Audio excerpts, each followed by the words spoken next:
শিক্ষার্থীবৃন্দ, আজকের আলোচনা ষষ্ঠ শ্রেণী, বিষয় গণিত, শিরোনাম স্বাভাবিক সংখ্যা ও ভগ্নাংশ।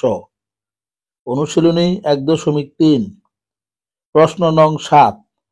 প্রশ্নটি হল, কোন ক্ষুদ্রতম সংখ্যাকে 8, 12, 18 এবং 24 দ্বারা ভাগ করলে প্রত্যেকবার ভাগশেষ 5 হবে?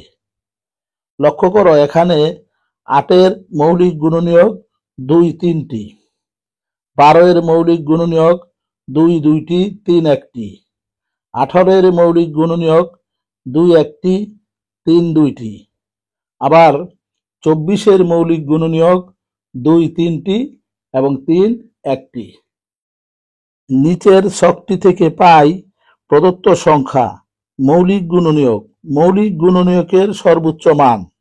এখানে 8, 12, 18 এবং 24-এর মৌলিক গুণনীয়ক সমূহ থেকে মৌলিক গুণনীয়কের সর্বোচ্চ মান নির্ণয় করতে হলে 2 সর্বোচ্চ 3 বার, 3 সর্বোচ্চ 2 বার হবে। সুতরাং লসাগু সমান 2 3 বার, 3 2 বার। এখন এই সংখ্যাগুলোর গুণফল সমান 72।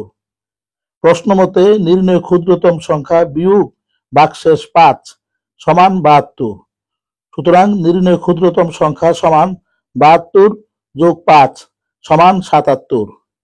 তাহলে বলা যায় 77কে 8, 12, 18 এবং 24 দ্বারা ভাগ করলে প্রত্যেকবার ভাগশেষ 5 হবে। উত্তর, ক্ষুদ্রতম সংখ্যাটি 77। ধন্যবাদ সকলকে।